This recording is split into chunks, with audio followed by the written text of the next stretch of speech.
파리나 런던, 도쿄 등 세계 주요 도시를 대표하는 과학관을 소개하고 또 도시와 과학, 예술과 기술이 맞물려서 발전해온 과정을 흥미롭게 풀어낸 책이 발표됐습니다. 네, 오늘 과학 소재에서 만나보겠습니다. 세계 과학관을 집필한 국립광주과학관 조숙경 과학문화전시본부장 나와주셨습니다. 안녕하세요. 네, 안녕하십니까. 네, 세계 각 나라의 과학 박물관을 소개하는 책을 만드셨어요. 네, 네. 만들어낸 또 계기가 있을 것 같은데요. 어떤 네, 이유 네. 때문인 건가요? 그 인구 100만이 넘는 도시가 전 세계에 약 500개 정도 되고요. 예. 그 규모는 좀 작은 도시가 수천 개에 달한다고 합니다. 그런데 사람들은 그 많은 도시를 여러 가지 이유에서 방문해 보고 싶다고 말하죠. 뭐 주로 미술 작품 때문이거나 아니면 화려한 종교 건축물 때문이거나 맛있는 음식을 파는 식당 때문이기도 하고요. 예. 또 영화 속의 배경 또는 옥토버 페스티벌, 왜 맥주 마시는 페스티벌 있지 않습니까? 유명하죠. 네, 그런 페스티벌 때문에 가보고 싶다고 하는데요. 사실 그러한 도시들에는 오늘날의 초현대 사회를 가져온 과학에 대한 열정, 그리고 그 성과들이 고스란히 남아 있습니다. 그 사람들이 들고 나는 도시야말로 모든 분야가 융합되어서 재탄생하는 곳인데요. 아직 과학으로 도시를 기억하거나 읽어보려는 시도가 별로 없었던 것 같습니다. 네. 그래서 저는 이제 물리학을 공부했지만 또 동시에 역사학도 공부를 했거든요. 예. 그래서 제가 조금 다른 사람들보다 달리 도시를 볼 수 있지 않을까. 그래서 용기를 한번 내보았는데요. 저는 이제 책을 통해서 도시에 남겨진 과학의 기억, 그리고 그 도시에서 살다간 과학자들의 흔적을 좀 이야기해보고 싶었습니다. 뭐 유명 관광지지만 과학의 발자취를 따라서 여행을 해보는 것도 괜찮겠다 싶어서 책을 만드신 것 같은데 네. 이탈리아 피렌체 그리고 일본 도쿄 비롯해서 세계 여러 도시 가운데 9군데를 선정하셨단 말이죠. 네, 네. 이유가 따로 있을까요? 네, 사실 제 책에 말씀하신 대로 보통은 10개를 선정해야 좀 맞는데요. 예. 제가 9개의 도시를 선정해서 지금 책을 쓰게 됐는데 10번째 도시가 어디가 될지 좀 궁금하지 않으세요? 예, 네, 그러네요. 네. 그러니까 우리가 19세기 하면 영국이 이제 산업혁명을 선도하면서 세계 최강의 과학국가가 되지 않았습니까? 예. 근데 그 당시에 그 영국이 최강의 과학국가를 되는데 크게 기여한 과학자들이 있어요. 예. X클럽 과학자라고 하는데요. X클럽. 네, 예. 그 X가 무엇인지 좀 궁금하시죠? 왜 붙었죠, X가? 그러니까 수학에서 말하면 X는 미지수지 않습니까? 예. 근데 이 X클럽 과학자들이 9명으로 구성이 되어 있었어요. 그래서 10번째 과학자가 누가 될까를 서로 경쟁을 하면서 이 과학자들이 그 영국의 과학을 선도했다고 하더라고요. 그래서 저도 우리나라 과학의 어느 도시가 과학박물관으로 또 10번째 도시가 됐으면 좋겠다. 예. 그런 생각에서 9개를 선정을 했습니다. 그렇군요. 네. 근데 이 언뜻 보기에 이 9개 도시는 어렸을 때부터 너무나 자주 들어서 언젠가는 꼭 가보고 싶은 도시 이런 생각을 이제 하게 되는데 그런데 그 도시를 과학과 연관지어서는 별로 사람들이 생각을 하지 않았죠. 그래서 예. 저는 이번에 이제 도시를 과학과 연관짓기 그런 작업을 한번 시도해 본 것입니다. 네, 이 책에 나온 박물관 가운데 좀 몇 군데를 살펴보면 좋을 것 같은데요. 네, 네. 가장 먼저 이탈리아 피렌체 갈릴레오 박물관에는 또 어떤 이야기가 숨겨져 있나요? 아마 피렌체는 모든 사람들이 가장 가보고 싶은 도시가 될 건데요. 도시 전체가 미술관이라고 해도 과언이 아닐 겁니다. 그 미켈란젤로의 다비드상 또는 보티첼리의 비너스의 탄생을 모르는 분은 없을 거고요. 또 우피치 미술관 가장 유명하죠. 그리고 베키오 다리의 보석가게, 저는 보석을 좋아해서요. 예. 보석가게를 다 아실 텐데 그런데 그 우피치 미술관 뒤쪽에 있는 갈릴레오 박물관은 아마 거의 모르실 겁니다. 그런데 갈릴레오는 사실 피렌체에 살다가 가장 큰 흔적을 남긴 과학자거든요. 망원경을 처음으로 발명을 했고요.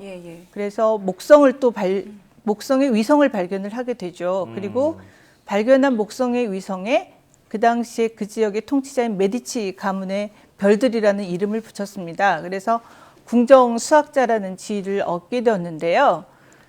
그런 수학자의 역할뿐만 아니라 또 토리첼리라는 그 실험 과학자들하고 같이 협업을 해서 여러 가지 실험 활동을 하면서 물리학의 새 장을 열었던 인물입니다. 예. 근데 그 2010년에 이 그 갈릴레오 박물관이 문을 열게 되었는데요. 갈릴레오 박물관은 사실은 2010년에 처음 연 게 아니라 500년 이상의 역사를 가진 피렌체 과학사 박물관이 이제 리노베이션을 해서 그 개관을 한 것입니다. 예, 굉장히 오래됐네요. 네, 네, 네.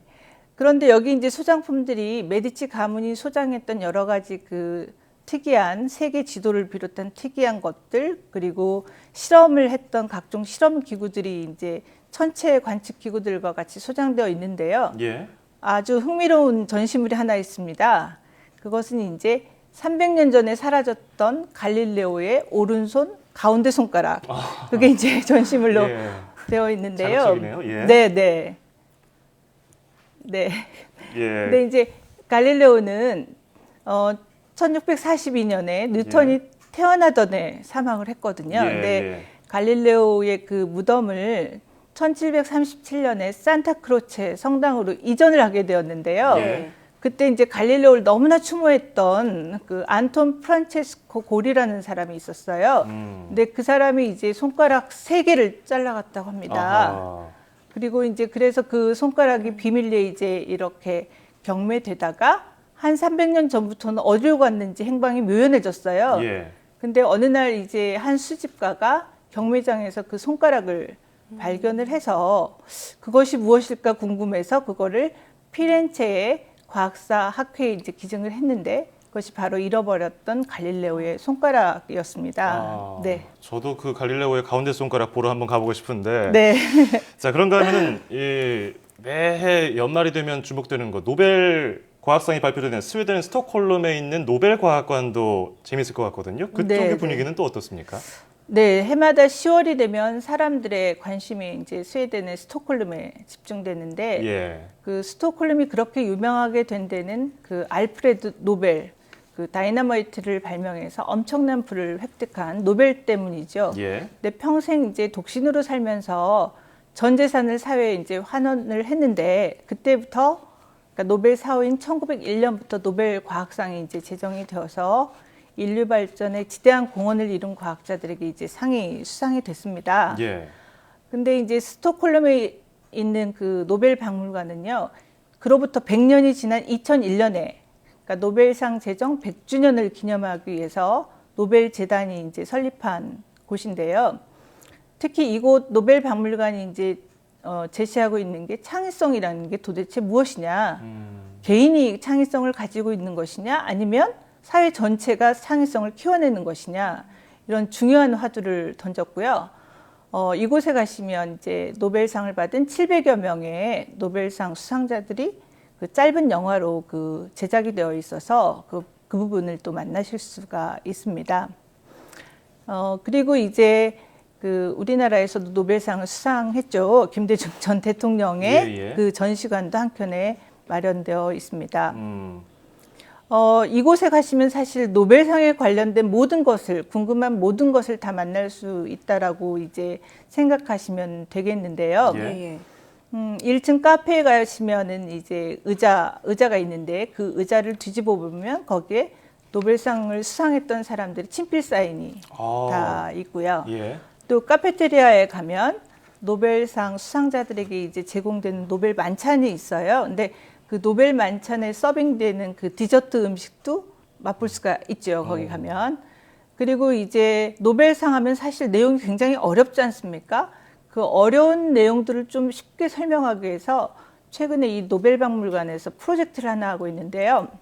그러니까 패션을 전공한 대학생들 또는 음악을 전공하는 대학생들에게 매년 발표되는 노벨상의 내용들을 주고 그것을 패션으로 한번 표현해봐라. 그것을 또 음악으로 표현해봐라. 이런 프로젝트를 하고 있습니다. 그래서 사실은 패션과 음악을 잘 모르는 학생들이 노벨상, 노벨화학상, 노벨물리학상의 내용을 이해해서 그것을 표현한다고 하는 거는 보통 사람들도 가장 쉽게 그 과학의 내용을 이해할 수 있게 하는 그런 좋은 프로젝트가 되고 있죠. 일반인들이 흥미를 유도하기 위해서 그런 다양한 장치를 해놨네요. 네네네. 여러 가지 그렇습니다. 숨어있는 재미있는 이야기들을 해주고 계시는데요. 네네. 아시아 박물관 가운데서는 유일하게 일본 도쿄의 미라이칸을 소개해 주셨어요. 네네. 아시아를 대표하는 과학 박물관이 된 이유 어디에 있다고 보시나요? 그 아시아는 상대적으로 과학기술이 그 도입되고 전개된 게 좀 뒤늦었지 않습니까? 서양에 비해서. 예. 그래서 저희가 이제 한 20세기 중반 정도에도 이제 저희도 역시 아시아에도 과학박물관, 과학센터가 이제 생겨나게 되었는데요. 예. 그 일본의 미라이칸을 제가 대표적인 기관으로 손꼽는 이유는 이 미라이칸이 표방하고 있는 비전 그리고 그 실천 때문입니다. 그 미라이칸이 얘기하는 곳이 바로 모토가 미래를 바라보는 렌즈로서의 과학기술을 보여주겠다. 그래서 이제 2001년에 이곳이 개관을 했는데요. 로봇공학, 우주공학, 생명공학 이런 이제 최첨단 과학기술을 실제 연구 현장의 내용들을 시민들에게 보여주는 그런 이제 그 다양한 시도들을 하고 있습니다.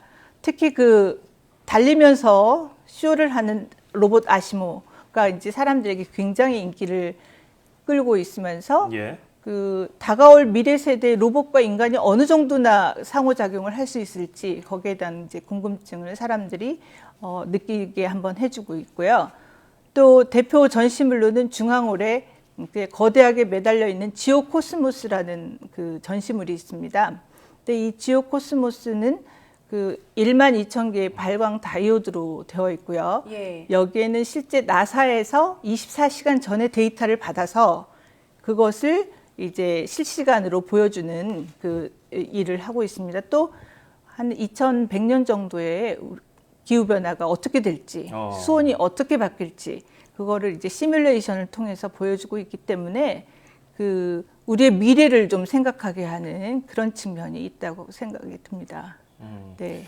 자, 과학박물관, 세계 과학박물관 짧은 시간에 많이 설명해 주셨는데 네, 네. 정말 흥미진진했고요. 우리나라도 전 세계적으로 과학박물관 하면은 대한민국의 어느 도시 딱 되는 날이 있었으면 좋겠습니다. 네. 자, 지금까지 세계 과학관을 집필한 국립광주과학관 조숙경 과학문화전시본부장과 함께 얘기해봤습니다. 오늘 고맙습니다. 네, 고맙습니다. 감사합니다.